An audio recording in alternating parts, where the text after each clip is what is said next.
नमस्ते दोस्तों। डर की दास्तान में आपका स्वागत है।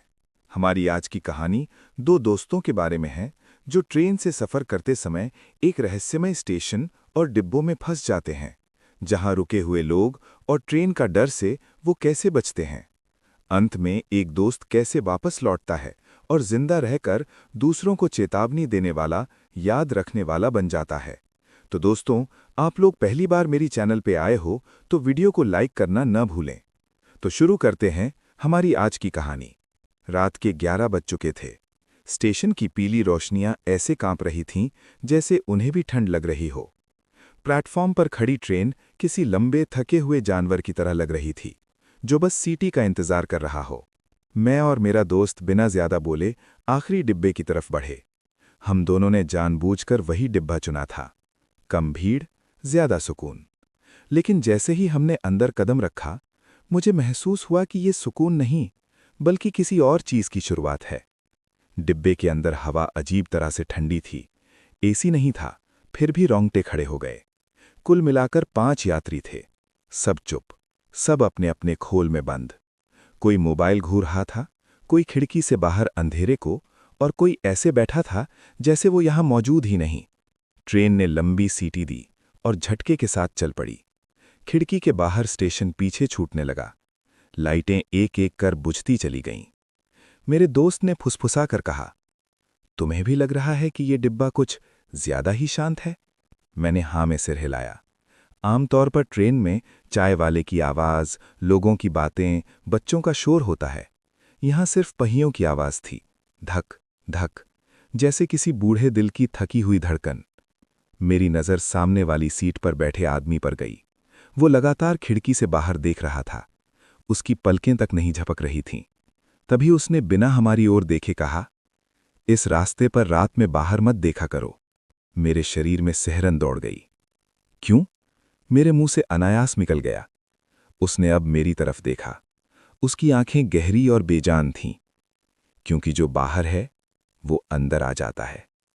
उसके बाद वो फिर से खिड़की की तरफ मुड़ गया, जैसे कुछ कहा ही ना हो। मैंने हंसने की कोशिश की, लेकिन आवाज गले में अटक गई। तभी मेरा दोस्त सीट के नीचे झुका। यहां किसी की परछाई है, उसने धीमे से कहा। मैंने देखा, कोई पैर नहीं थे, सिर्फ एक लंबी टेढ़ी परछाई जो हिल रही थी। उसी पल ट्रेन जोर से झटकी, लाइटें बुझ गईं, और जब रोशनी लौटी, सामने वाली सीट खाली थी। वो आदमी गायब था। तभी डिब्बे के दूसरे सिरे से चलने की आवाज आई। धप धप, कदम उल्टे थे, और वो हमारी तरफ आ रहे थे। ट्रेन का रास्ता और सुनसान होगा। बाकी यात्रियों की सच्चाई पर शक बढ़ेगा, और डर साफ तौर पर सामने आने लगेगा। कदमों की आवाज साफ सुनाई दे रही थी, धप धप। लेकिन वो आवाज किसी आम इंसान जैसी नहीं थी।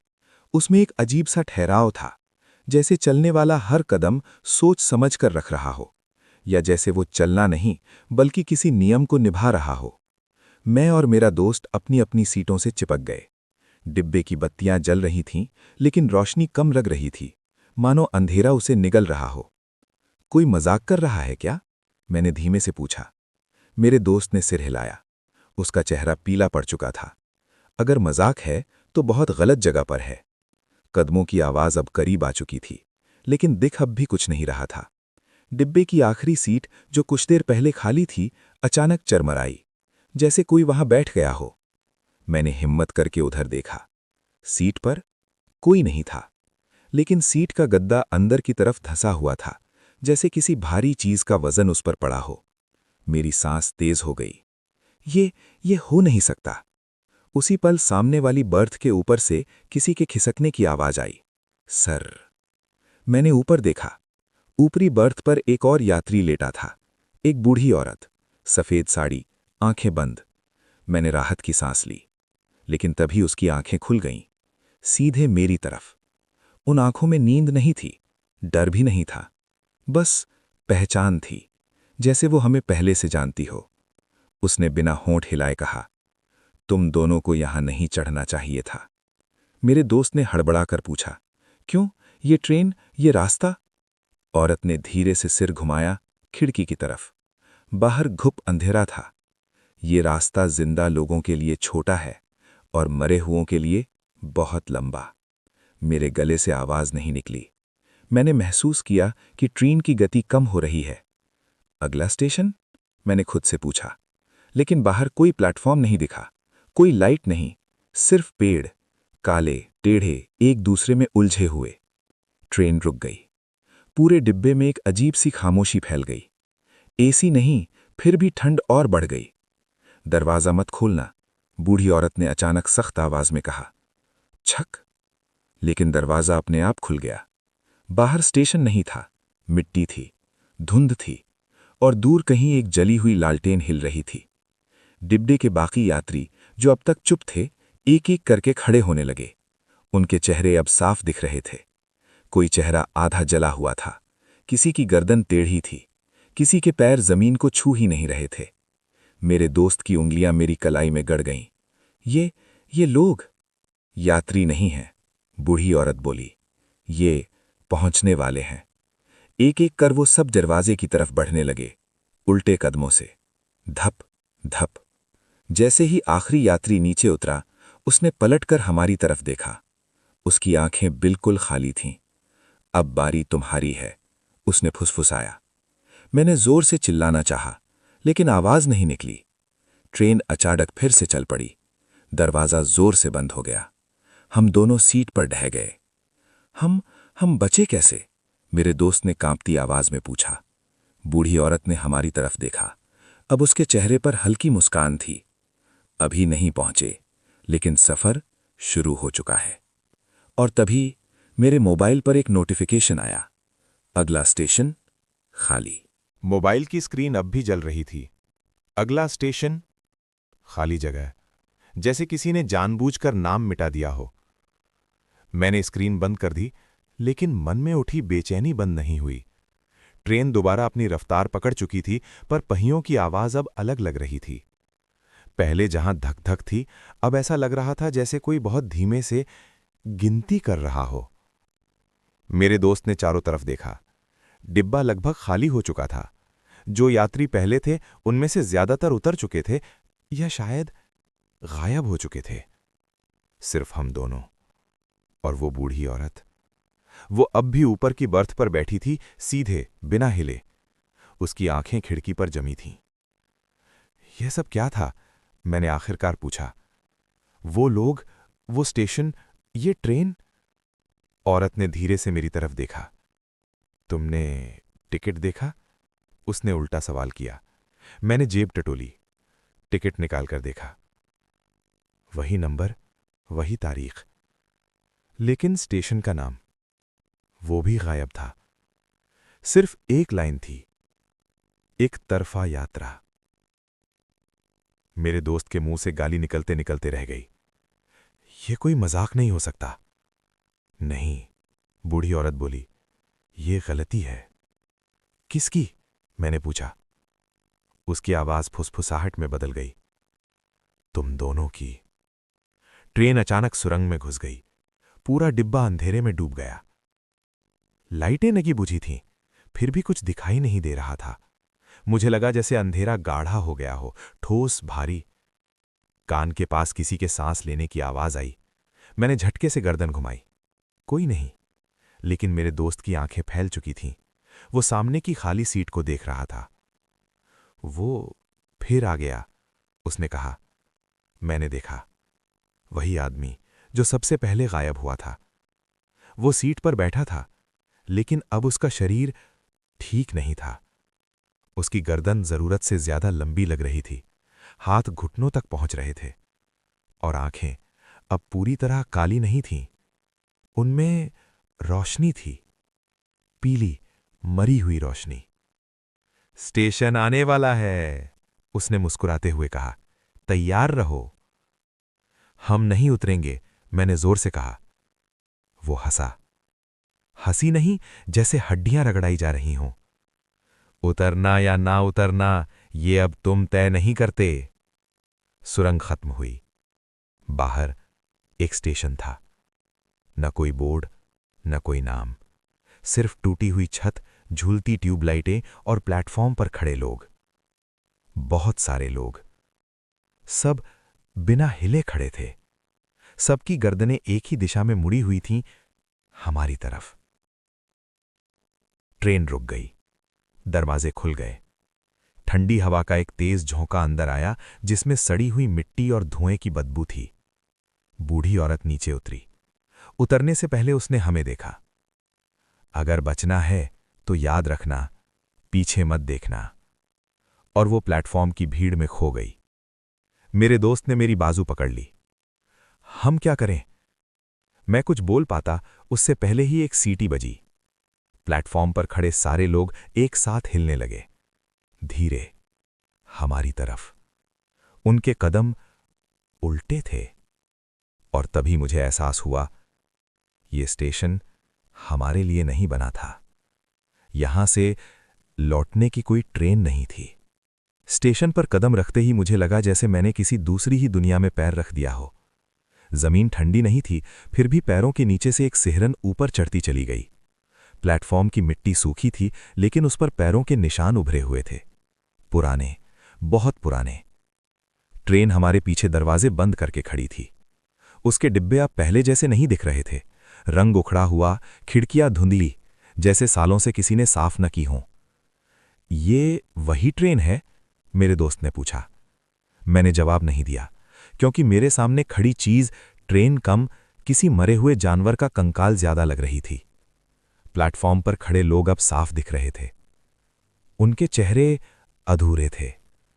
किसी की आंखें नहीं थीं, किसी का मुंह, किसी की नाक, लेकिन सबके चेहरे पर एक ही भाव था, इंतजार। ये लोग किसका इंतजार कर रहे हैं? मेरे दोस्त की आवाज कांप रही थी। तुम्हारा, किसी ने पीछे से कहा। हम दोनों ने एक साथ पलटकर देखा। वो बूढ़ी औरत थी, लेकिन अब वो बूढ़ी नहीं लग रही थी। उसकी कमर सीधी थी, चेहरा झुर्रियों से मुक्त, आंखों में थकान नहीं बल्कि एक अजीब सी चमक थी। तुम, मेरे मुंह से निकला। मैं भी यात्री थी, बहुत पहले। उसने प्लेटफॉर्म की ओर इशारा किया। ये जगह समय से बाहर है। यहां वे आते हैं जो रास्ता भटक जाते हैं। भटक? कैसे? मेरे दोस्त ने पूछा। औरत ने मुस्कुराकर ट्रेन की तरफ देखा। गलत ट्रेन में चढ़कर। मेरे दिल की धड़कन तेज हो गई। हमने टिकट लिया था, सब सही था। टिकट सही हो सकता है, लेकिन ट्रेन नहीं। उसने हमें प्लेटफॉर्म के आखिरी सिरे की तरफ चलने का इशारा किया। हम दोनों अनजाने में उसके पीछे चल पड़े। जैसे जैसे आगे बढ़े, स्टेशन बदलने लगा। टूटी ट्यूबलाइटें बुझती गईं, अंधेरा गाढ़ा होता गया। यहां उतरने वाले ज्यादातर लोग, बोली, समझ ही नहीं पाते कि वे मरे हैं। मेरे दोस्त ने रुककर पूछा, और हम? औरत ने कदम रोक दिए। तुम दोनों अभी तय नहीं हुए हो। हम एक बड़े गोल घड़ी घर के सामने आकर रुके। घड़ी की सुइयां उल्टी चल रही थीं। टिक टॉक, पर आवाज आगे की नहीं, पीछे की थी। ये घड़ी, औरत ने कहा, फैसला करती है। किस बात का फैसला? मैंने पूछा। उसने मेरी तरफ देखा। कौन वापस जाएगा और कौन ट्रेन का हिस्सा बनेगा। मेरे दोस्त ने मेरा हाथ कसकर पकड़ लिया। उसी पल घड़ी की सुइयां रुक गईं और पूरे स्टेशन में एक साथ आवाज गूंजी। ट्रेन की सीटी, बहुत पास से। समय खत्म, औरत ने कहा। पीछे मुड़ते ही मैंने देखा, वही आदमी जिसकी गर्दन लंबी थी, अब हमारे ठीक सामने खड़ा था। लेकिन अब वो अकेला नहीं था। उसके पीछे हमारे जैसे दो लोग और खड़े थे, डरे हुए, जिंदा। स्वागत है, अब असली सफर शुरू होगा। और ट्रेन अपने आप चल पड़ी, बिना किसी के चढ़े। हम प्लेटफॉर्म पर खड़े रह गए, लेकिन हमें पता था, ये जगह भी आखिरी नहीं थी। ट्रेन हमारी आंखों के सामने बिना किसी यात्री के आगे बढ़ गई। पहियों की आवाज धीरे धीरे दूर होती चली गई, जैसे कोई हमें जानबूझकर पीछे छोड़ रहा हो। प्लेटफॉर्म पर अब हम 4 लोग थे, मैं, मेरा दोस्त और हमारे जैसे 2 अजनबी, जिनके चेहरे पर वही डर था जो शायद हमारे चेहरे पर भी होगा। वो लंबी गर्दन वाला आदमी हमारे सामने खड़ा था। अब वो मुस्कुरा रहा था। घबराओ मत, उसने कहा। यहां घबराने से कुछ नहीं बदलता। तो क्या बदलता है? मैंने गुस्से में पूछा। उसने प्लेटफॉर्म की जमीन पर पैर मारा। नियम। किसके नियम? मेरे दोस्त ने पूछा। इस स्टेशन के, वो बोला, और इस ट्रेन के। उसने हमें इशारे से अपने पीछे चलने को कहा। अजीब बात यह थी कि मन नहीं चाहता था, फिर भी पैर खुद ब खुद उठ रहे थे। स्टेशन का वो हिस्सा जहां वो हमें ले जा रहा था पहले नहीं दिखा था। दीवारों पर पुराने पोस्टर लगे थे, फटे हुए, जले हुए। उन पर ट्रेनों के नाम लिखे थे, लेकिन सारे नाम काट दिए गए थे। सिर्फ एक पोस्टर सही सलामत था। उस पर लिखा था, वापसी, केवल एक बार। इसका क्या मतलब है? मैंने पूछा। लंबी गर्दन वाला आदमी रुका। यहां से हर किसी को एक मौका मिलता है, उसने कहा, बस एक। और अगर वो मौका चूक गए? मेरे दोस्त ने पूछा। उसकी मुस्कान गहरी हो गई। तो वही होते हो जो हम हैं। उसने अपने सीने पर हाथ रखा। अब मैंने ध्यान दिया। उसकी सांस नहीं चल रही थी, सीना हिल ही नहीं रहा था। मेरे शरीर में सिहरन दौड़ गई। हम एक बंद दरवाजे के सामने रुके। दरवाजा लकड़ी का था, लेकिन उस पर जंग लगी हुई थी, जैसे लोहे का हो। दरवाजे के ऊपर लिखा था, निर्णय कक्ष। अंदर क्या है? मैंने पूछा। वो जो तुम छुपा रहे हो। दरवाजा अपने आप खुल गया। अंदर एक कमरा था, खाली, सिर्फ बीच में एक पुरानी बेंच। बैठो, उसने कहा। मेरे दोस्त ने फुसफुसाकर कहा, मुझे ठीक नहीं लग रहा। मुझे भी नहीं, लेकिन शायद यही एक रास्ता है। जैसे ही हम बैठे, दरवाजा जोर से बंद हो गया। कमरे की दीवारों पर अचानक परछाइयां उभरने लगीं। परछाइयां हमारी, लेकिन वे हमारी हरकतें नहीं दोहरा रही थीं, वे कुछ और कर रही थीं। मेरी परछाई खिड़की से कूद रही थी। मेरे दोस्त की परछाई ट्रेन के नीचे गिर रही थी। ये क्या दिखा रहे हैं? वो चीखा। लंबी गर्दन वाला आदमी कमरे के बाहर से बोला, वे मौतें जो तुम्हें छूकर निकल गई थीं। मेरे दिल की धड़कन तेज हो गई। मुझे याद आया, एक हादसा कई साल पहले ट्रेन से जुड़ा। मेरे दोस्त की आंखों में आंसू आ गए। वो भी कुछ याद कर चुका था। यहां से निकलने का नियम सरल है।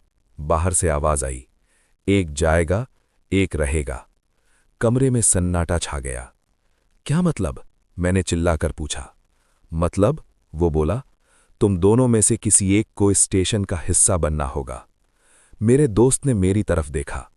उसकी आंखों में डर था, लेकिन उसके पीछे कुछ और भी। स्वीकार। नहीं, मैंने कहा, कोई और तरीका होगा। लंबी गर्दन वाला आदमी हंसा। हर कोई यही कहता है।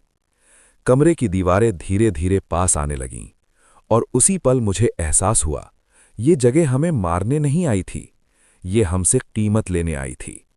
कमरे की दीवारें धीरे धीरे पास आ रही थीं। कोई आवाज नहीं थी, फिर भी दबाव बढ़ता जा रहा था, जैसे हवा भी हमें कुचल देना चाहती हो। मेरे दोस्त की सांसें तेज हो गई थीं। वो बार बार मुझे देख रहा था, फिर अपनी परछाई को, जो अब दीवार पर अलग ही कहानी जी रही थी। ये हमें बांट रहे हैं, उसने कांपती आवाज में कहा, जानबूझकर। मैंने उसका हाथ पकड़ा। हम कोई फैसला नहीं करेंगे। जो भी खेल है, हम साथ रहेंगे। कमरे के बाहर खड़ा लंबी गर्दन वाला आदमी ठहाका मारकर हंसा। साथ?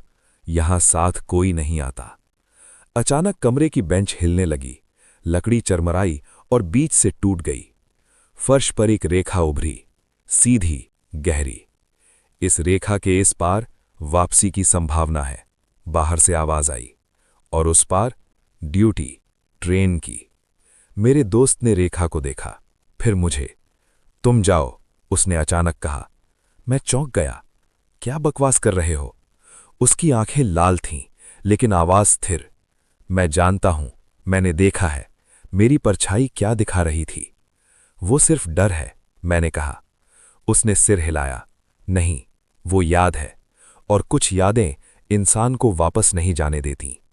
दीवारें अब बहुत पास थीं, हमारे पास वक्त नहीं था। अगर कोई रहेगा तो मैं रहूंगा।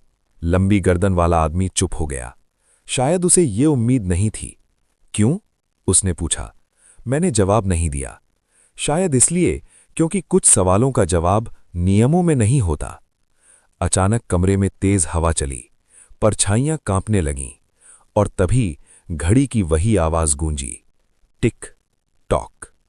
रेखा चमकने लगी। मेरे दोस्त ने मुझे जोर से धक्का दिया। मैं रेखा के उस पार गिर पड़ा। माफ करना, उसकी आवाज आई, लेकिन किसी को तो वापस जाना चाहिए। मैं उठकर उसकी तरफ बढ़ा, लेकिन रेखा अब दीवार बन चुकी थी, कांच जैसी, ठंडी।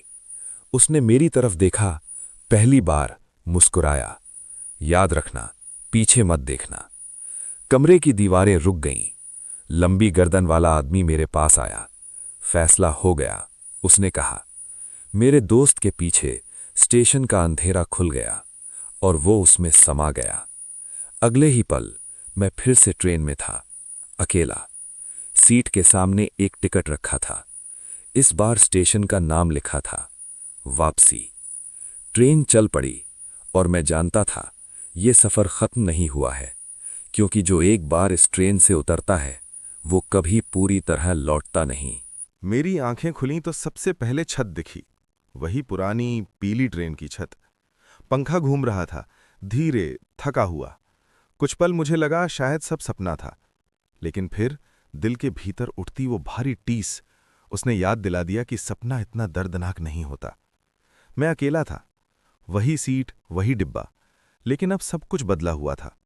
खिड़की के बाहर अंधेरा नहीं था, दिन भी नहीं था। एक धुंधली सी रोशनी थी, जैसे शाम और सुबह के बीच कहीं समय अटका हो। मैंने सामने की सीट देखी, खाली। जहां मेरा दोस्त बैठा करता था, वहां अब सिर्फ उसकी याद थी, और सीट के कोने पर उकेली गई एक हल्की सी खरोच जो पहले नहीं थी। मैंने उठकर इधर उधर देखा। डिब्बे में लोग थे, लेकिन पहले जैसे नहीं। कुछ लोग बहुत सामान्य लग रहे थे, मोबाइल देखते हुए, बैग संभालते हुए, और कुछ बिल्कुल शांत थे, इतने शांत कि डर लगने लगा। मैंने पास खड़े एक आदमी से पूछा, माफ कीजिए, ये कौन सा स्टेशन आने वाला है? उसने मेरी तरफ देखा। आंखों में डर था, सच्चा इंसानी डर। आप भी? उसने पूछा। भी? मैंने कहा। वो निगल कर बोला, आप भी गलती से चढ़ गए? मेरे पेट में जैसे कुछ बैठ गया। ये ट्रेन सीधे नहीं जाती, उसने बात पूरी की। जहां टिकट कहता है वहां नहीं। हमारे आसपास बैठे 2-3 लोग हमारी तरफ देखने लगे, जैसे हमने कोई मना किया हुआ शब्द बोल दिया हो। चुप, एक औरत ने फुसफुसा कर कहा। अगर सुन लिया तो जगह बदलनी पड़ती है। किसे सुन लिया? मैंने पूछा। उसी पल डिब्बे के आखिरी सिरे से घंटी बजी, टन टन। एक आदमी अंदर आया, कंडक्टर, लेकिन उसकी वर्दी पुरानी थी, बहुत पुरानी। चेहरा साफ नहीं दिख रहा था, जैसे धुंध से ढका हो, और उसके पैरों की आवाज, वही उल्टे कदम। वो एक एक यात्री के पास जा रहा था, टिकट देख रहा था। जिसका टिकट ठीक होता वो सिर हिलाकर आगे बढ़ जाता, जिसका नहीं उसे वहीं खड़ा कर देता।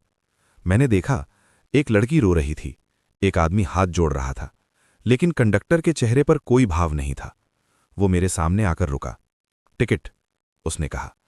मैंने कांपते हाथों से टिकट आगे बढ़ाया। उसने देर तक देखा, फिर पहली बार उसने सिर उठाकर मेरी तरफ देखा। एक तरफा, उसने कहा, लेकिन लौटने की मुहर लगी है। मैंने कुछ कहना चाहा, लेकिन आवाज नहीं निकली। कंडक्टर ने टिकट वापस किया। तुम अभी यहां हो, लेकिन ज्यादा देर नहीं। क्यों? मेरे मुंह से निकला। उसने डिब्बे के बीचों बीच लगे बोर्ड की तरफ इशारा किया।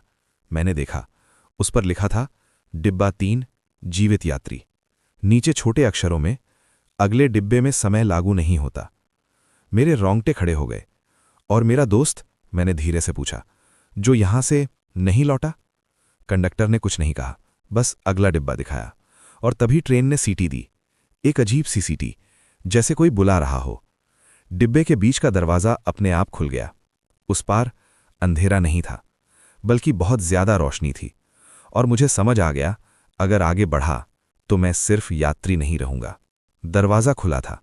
उस पार की रोशनी आंखों को चुभ रही थी, बहुत ज्यादा साफ, बहुत ज्यादा उजली, जैसे किसी ने अंधेरे को धोकर सफेद कर दिया हो। मैं वहीं खड़ा रहा, एक कदम आगे बढ़ाने की हिम्मत जुटाता हुआ। पीछे से किसी ने मेरा कंधा छुआ। मैं चौंका। वो वही आदमी था जिसने पहले मुझसे पूछा था, आप भी? मत जाओ, उसने फुसफुसा कर कहा। एक बार उस डिब्बे में गए तो लौटना मुश्किल हो जाता है। तो यहां रहूं? मैंने पूछा। यहां भी तो सुरक्षित नहीं है। उसने कड़वी मुस्कान के साथ सिर हिलाया। यहां समय चलता है, धीरे लेकिन चलता है। वहां, उसने रोशनी की तरफ इशारा किया, वहां समय रुक जाता है। मैं कुछ कह पाता उससे पहले ही कंडक्टर की घंटी फिर बजी। टन टन। डिब्बे में बैठे कुछ लोग अचानक खड़े हो गए। उनके चेहरे पर न डर था न घबराहट, बस एक खाली सी स्वीकृति। वे एक एक करके उसी खुले दरवाजे की तरफ बढ़ने लगे। ये लोग? मैंने पूछा। रुके हुए, वो आदमी बोला, जो इंतजार करते करते थक गए। पहला आदमी रोशनी में कदम रखते ही गायब नहीं हुआ, बल्कि स्थिर हो गया, जैसे कोई तस्वीर। उसके बाद दूसरा, फिर तीसरा। रोशनी के उस पार लोग खड़े थे, चलते नहीं, सांस लेते नहीं, बस मौजूद। मेरे दिल की धड़कन तेज हो गई। ये जिंदा है? वो बोला। थे, अब डिब्बे का हिस्सा है। कंडक्टर मेरे पास आकर रुका। तुम्हारी बारी अभी नहीं, लेकिन करीब है। किस चीज की बारी? मैंने पूछा। उसने जवाब नहीं दिया, बस मेरी जेब की तरफ देखा। मैंने हाथ डाला। अंदर एक पुरानी चाबी थी, वही चाबी जो मैंने कभी देखी नहीं थी। ये कहां से आई? मैंने पूछा। कंडक्टर ने पहली बार धीमी आवाज में कहा, जो रह गया उसने भेजी है। मेरे गले में कुछ अटक गया। मुझे दोस्त की आवाज याद आई, पीछे मत देखना। इससे क्या खुलेगा? मैंने पूछा। कंडक्टर ने ट्रेन के बीचों बीच लगे उस दरवाजे की तरफ इशारा किया जिस पर पहले कभी ध्यान नहीं गया था। उस पर लिखा था, कर्मचारी कक्ष। वहां क्या है? मैंने पूछा। सच और उसकी कीमत। डिब्बा हिलने लगा। ट्रेन तेज हो गई।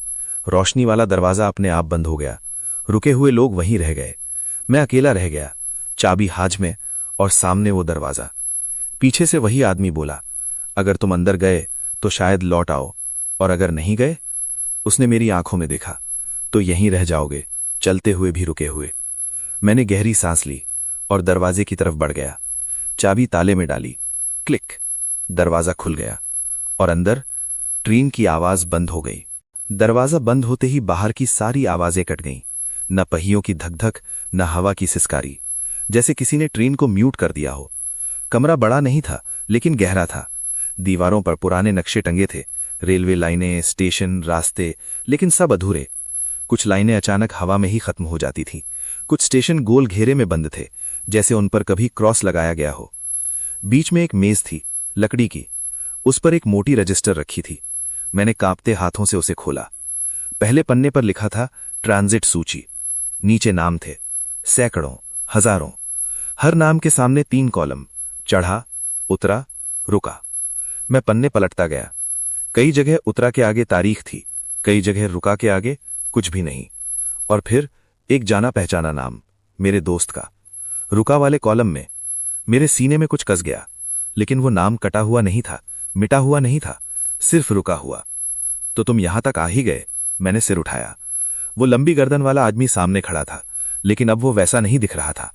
उसकी गर्दन सामान्य थी, चेहरा साफ, आंखों में वही थकान जो किसी ने बहुत ज्यादा ड्यूटी करने के बाद होती है। तुम? मेरे मुंह से निकला। मैं भी कभी यात्री था, फिर रुका और फिर यहां लगा दिया गया। ये ट्रेन क्या है? मैंने पूछा। उसने गहरी सांस ली। यह आखिरी नहीं है, ये बीच की है। बीच की? जो लोग अचानक मरते हैं या जिन्हें जाना नहीं चाहिए था, वे यहां आते हैं। ये ट्रेन उन्हें छांटती है। और जो रुके, मैंने रजिस्टर की तरफ देखा, वे व्यवस्था बन जाते हैं। मेरे हाथ की चाबी अचानक गर्म हो गई। ये चाबी? मैंने पूछा। उसकी आवाज भारी हो गई। जो रुका, वो किसी और के लिए रास्ता छोड़ सकता है। मेरा दोस्त। मेरी आवाज लड़खड़ा गई। उसने तुम्हें चुना, इसलिए तुम यहां तक आए। कमरे की दूसरी दीवार पर एक छोटा दरवाजा खुला। उसके पार मेरा दोस्त खड़ा था। वही चेहरा, वही आंखें, लेकिन अब उसके कपड़े कंडक्टर जैसे थे। तुम ठीक हो? मैंने आगे बढ़ते हुए पूछा। उसने मुस्कुराया। मैं रुका हूं, मरा नहीं। मेरी आंखें भर आईं। तुम वापस जा सकते हो, उसने कहा, लेकिन एक शर्त है। क्या? मैंने तुरंत पूछा। पीछे मुड़कर इस ट्रेन को कभी मत देखना, और अगर किसी रात प्लेटफॉर्म पर यह ट्रेन दिखे तो इसमें मत चढ़ना। कमरे की दीवारें हल्की सी कांपने लगीं। लंबी गर्दन वाला आदमी, अब कर्मचारी, बोला, तुम्हारा समय पूरा हुआ। मेरे दोस्त ने मेरी हथेली में टिकट रखा। इस बार उस पर साफ लिखा था, घर जाओ और जिंदा रहो। अगले ही पल मैं स्टेशन पर था। सुबह की रोशनी, आम सी ट्रेन, लोग शोर कर रहे थे, चाय वाला आवाज लगा रहा था। मैं जिंदा था। और आज भी जब कभी प्लेटफॉर्म पर आखिरी डिब्बा दिखता है, मैं नजरें फेर लेता हूं, क्योंकि कुछ सफर पूरा होकर भी खत्म नहीं होते। मैं स्टेशन के बीच खड़ा था। सुबह की धूप आंखों में चुभ रही थी। लोग जल्दी में थे, कोई ऑफिस, कोई स्कूल, कोई सफर। सब कुछ इतना सामान्य था कि कुछ पल के लिए मुझे लगा शायद सब सच में खत्म हो गया है। मेरे हाथ में टिकट था, घर लिखा हुआ। मैंने जेब में डाला और लंबी सांस ली, जिंदा होने की सांस। घर पहुंचने तक मैंने ट्रेन की तरफ देखा भी नहीं, क्योंकि मुझे याद था पीछे नहीं देखना है। घर का दरवाज़ा खोला। सब वैसा ही था जैसा छोड़ा था। जूते वहीं पड़े थे, दीवार पर वही घड़ी, वही समय। लेकिन घड़ी चल नहीं रही थी। मैंने बैटरी बदली, फिर भी नहीं चली। शायद खराब हो गई है, मैंने खुद से कहा। पहली रात नींद नहीं आई। जैसे ही आंख बंद करता, वही आवाज़ें सुनाई देती, धक धक, टन टन, और कहीं दूर से आती सीटी। दूसरे दिन मैं बाहर निकला। सब कुछ सामान्य था, लेकिन लोगों के चेहरे, कुछ चेहरे बहुत देर तक एक जैसे रहते, जैसे समय उन्हें छू नहीं रहा हो। बस स्टॉप पर खड़े एक आदमी को मैंने 15 मिनट तक देखा। वो हिला नहीं, पलकें भी नहीं झपकीं। भैया, मैंने धीरे से कहा। वो एक झटके में मेरी तरफ मुड़ा, आंखों में वही पीली मरी हुई रोशनी। आप भी लौट आए? उसने पूछा। मेरे पैरों तले जमीन खिसक गई। तुम कौन हो? उसने इधर उधर देखा और फुसफुसाया। यहां सब लौटे हुए नहीं हैं, कुछ रुके हुए हैं। मेरे दिमाग में वही शब्द गूंज गया, रुके हुए। उस दिन के बाद चीजें बदलने लगीं। रात में मेरी खिड़की के बाहर से ट्रेन गुजरती, जबकि वहां कोई पटरी नहीं थी। मोबाइल में कभी कभी नोटिफिकेशन आता, अगला स्टेशन पास, लेकिन कोई ऐप खुला नहीं होता। और सबसे अजीब, हर शुक्रवार की रात ठीक 11:11 पर मेरे दरवाजे पर 3 हल्की दस्तक होती। मैंने कभी दरवाजा नहीं खोला। एक रात हिम्मत करके झांका, पीप होल से देखा, कोई नहीं था। लेकिन फर्श पर एक टिकट रखा था। मैंने उठाया। उस पर लिखा था, याद दिलाने। पीछे छोटे अक्षरों में, जो लौट आता है वो अकेला नहीं रहता। मेरे हाथ कांपने लगे। मुझे एहसास हुआ, ट्रेन ने मुझे छोड़ा नहीं है, वो बस नज़र से ओझल है। और शायद यही उसकी सबसे खतरनाक चाल है। उस टिकट के बाद मैंने तय कर लिया था, अब भागकर नहीं जीऊंगा। अगर ट्रेन ने मुझे छोड़ा नहीं है तो मुझे समझना होगा कि वो मुझसे क्या चाहती है। अगले कुछ दिनों तक मैंने लोगों को ध्यान से देखना शुरू किया, बहुत ध्यान से। बस स्टॉप, बाजार, स्टेशन, अस्पताल। कुछ चेहरे बहुत ज्यादा सामान्य थे, एक ही कपड़े, एक ही चाल, एक ही भाव, जैसे वे हर दिन कॉपी होकर निकल रहे हों। ऑफिस के रास्ते में एक चाय वाला था, मैं उसे सालों से देख रहा था। लेकिन अब वो हर दिन एक ही बात, एक ही लहजे में कहता, भैया गरम है। हर दिन ठीक उसी पल। मैंने एक दिन उससे पूछा, आपका नाम क्या है? वो रुक गया, मुस्कान जम गई। फिर बहुत धीरे बोला, नाम याद नहीं। उस रात मुझे फिर नोटिफिकेशन आया, अगला स्टेशन पास, यात्री पहचाने जा रहे हैं। मेरा दिल बैठ गया। अगले दिन अखबार में एक छोटी सी खबर छपी थी, कल रात एक व्यक्ति अचानक प्लेटफॉर्म से गायब हो गया। कोई सीसीटीवी फुटेज नहीं मिली, नाम नहीं था, तस्वीर नहीं थी, बस वही खालीपन। मैं समझ गया, रुके हुए अब लोगों को पहचान रहे थे, और मुझे भी। शाम को जब मैं घर लौटा, मेरे दरवाजे के सामने एक और टिकट पड़ा था। इस बार लिखा था, निरीक्षक। पीछे, जो लौट आया उसे देखना होगा। रात 11:11, 3 दस्तक। इस बार आवाज अंदर से आई। मैं पलट गया। मेरे कमरे के कोने में कोई खड़ा था, वही लंबी गर्दन वाला आदमी। लेकिन अब वो बिल्कुल सामान्य लग रहा था। तुम देर कर रहे हो, उसने कहा। मैंने मना किया था, मैं वापस नहीं आना चाहता। उसने सिर झुकाया। कोई वापस नहीं आता, बस ड्यूटी बदलती है। मेरी? मैंने पूछा। उसने मेरी आंखों में देखा। तुम अब उन्हें देख सकते हो, जो रुके हैं। मेरे सामने दीवार पर परछाइयां उभर आईं। मैंने देखा, वही बस स्टॉप वाला आदमी, वही चाय वाला, और कई चेहरे। सबके पीछे ट्रेन की खिड़की। ये लोग क्या कर रहे हैं? मैंने पूछा। संतुलन। जो ज्यादा हो जाता है उसे वापस बुलाया जाता है। और मेरी आवाज कांप रही थी। वो पास आया। तुम याद रखने वाले हो। कमरा ठंडा हो गया। हर बार जब कोई गायब होगा तुम्हें पहले पता चल जाएगा। क्यों? मैंने पूछा। उसने हल्की मुस्कान दी। क्योंकि किसी को तो सच के साथ जिंदा रहना होता है। और फिर वो गायब हो गया। खिड़की के बाहर बहुत दूर ट्रेन की सीटी गूंजी। उस रात नींद नहीं आई। खिड़की के बाहर सन्नाटा था लेकिन मेरे भीतर शोर। मुझे पता था अब मैं सिर्फ देखने वाला नहीं रहा, याद रखने वाला बन चुका था। सुबह होते ही शहर कुछ बदला बदला लगा। लोग वही थे, सड़कें वहीं, पर उनके बीच खाली जगहें दिखने लगी थीं, जैसे किसी तस्वीर से चेहरे मिटा दिए गए हों और फ्रेम रह गया हो। दोपहर को फिर नोटिफिकेशन आया। अगला स्टेशन बहुत पास, यात्री तैयार। मैंने मोबाइल बंद कर दिया। भागने का मन हुआ पर कहाँ। शाम को मैं उसी स्टेशन गया जहां से सब शुरू हुआ था। प्लेटफॉर्म नंबर वही, भीड़ वही, लेकिन आखिरी डिब्बा आज कुछ ज्यादा ही साफ दिख रहा था, जैसे किसी ने उसे बाकी ट्रेन से अलग कर दिया हो। पीछे से किसी ने मेरा नाम नहीं, मेरी आवाज पहचानी। तुम आ ही गए। वो लंबी गर्दन वाला आदमी था। आज उसकी गर्दन फिर सामान्य थी। आंखों में थकान पर कोई क्रूरता नहीं। मैं यहां किसी को लेने नहीं आया, मैंने कहा, और खुद चढ़ने भी नहीं। उसने सिर हिलाया। आज फैसला तुम्हारा है। हम प्लेटफॉर्म के किनारे खड़े थे। ट्रेन आने वाली थी। सीटी दूर से सुनाई दे रही थी। अगर मैं नहीं चढ़ा तो? मैंने पूछा। तो तुम वही रहोगे जो अब हो, देखने वाला, चेताने वाला। और अगर चढ़ गया तो? उसने देर तक मुझे देखा। तो ट्रेन का हिस्सा। सीटी पास आ गई। हवा ठंडी हो गई। मेरे मन में दोस्त की मुस्कान कौंध गई। पीछे मत देखना। ट्रेन आकर रुकी। दरवाजे खुले। भीड़ आगे बढ़ी, पर आखिरी डिब्बे के सामने एक अदृश्य रेखा खिंच गई। लोग वहां रुक गए, जैसे उन्हें बुलावा नहीं था। लंबी गर्दन वाला आदमी बोला, एक टिकट। मैंने जेब टटोली। वही टिकट, याद दिलाने। मैंने उसे देखा और फिर प्लेटफॉर्म की तरफ देखा। मैंने टिकट आधा मोड़ा और जमीन पर रख दिया। मैं नहीं चढ़ूंगा, मैं याद दिलाऊंगा। कुछ पल, कुछ भी नहीं हुआ। फिर ट्रेन का आखिरी डिब्बा धीरे धीरे धुंध में घुलने लगा। कंडक्टर की घंटी बजी, टन टन, और ट्रेन चल पड़ी। लंबी गर्दन वाला आदमी मुस्कुराया। तो तय हो गया। क्या? मैंने पूछा। तुम जिंदा रहोगे। और सच भी। अगले ही पल वो भीड़ में खो गया।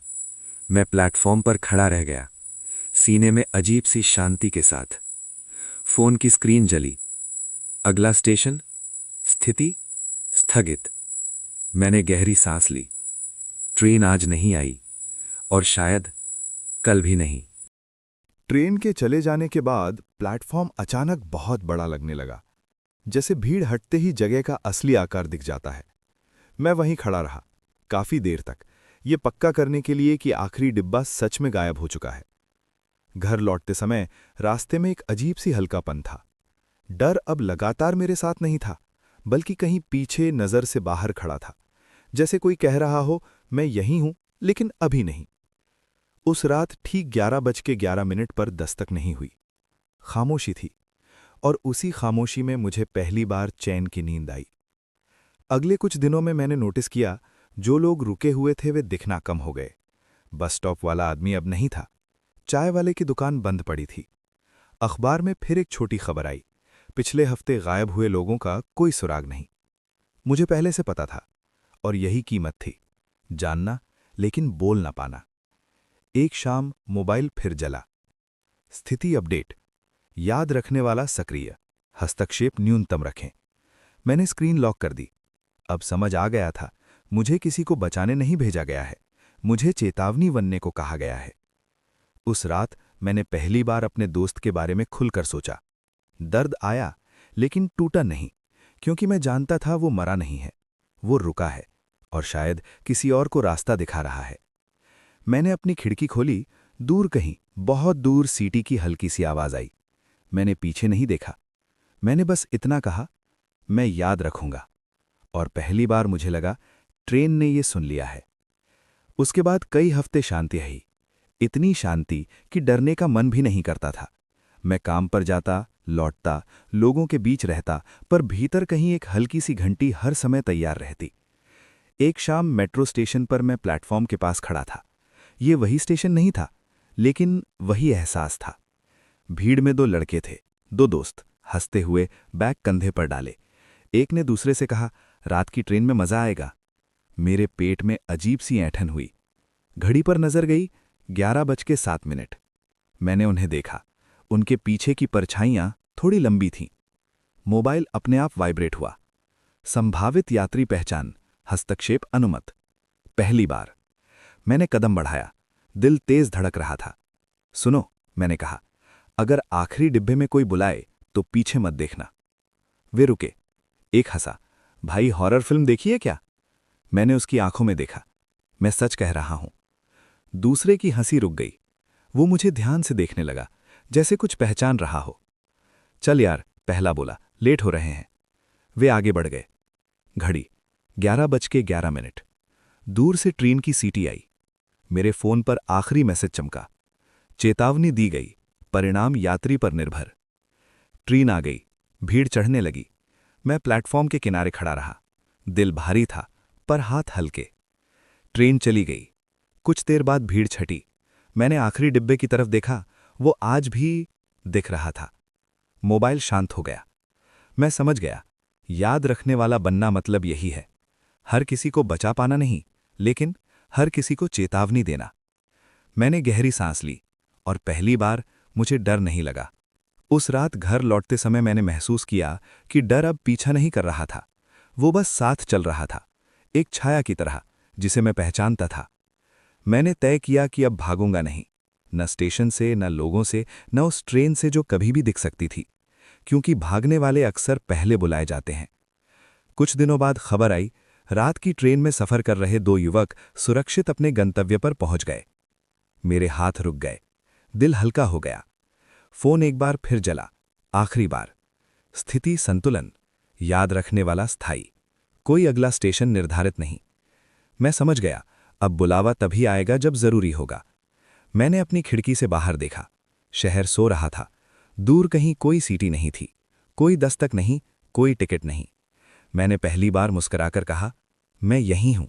और इस बार कोई जवाब नहीं आया, क्योंकि कुछ कहानियां खत्म नहीं होती, वे बस जिंदा लोगों के साथ चलती रहती हैं। मैं जिंदा था, और यही सबसे बड़ा सच था। तो दोस्तों, ये थी हमारी आज की कहानी। तो दोस्तों, ये कहानी आपको पसंद आई हो तो वीडियो को लाइक करना ना भूलें। ऐसी और कहानी को सुनने के लिए हमारे चैनल को आज ही सब्सक्राइब करें।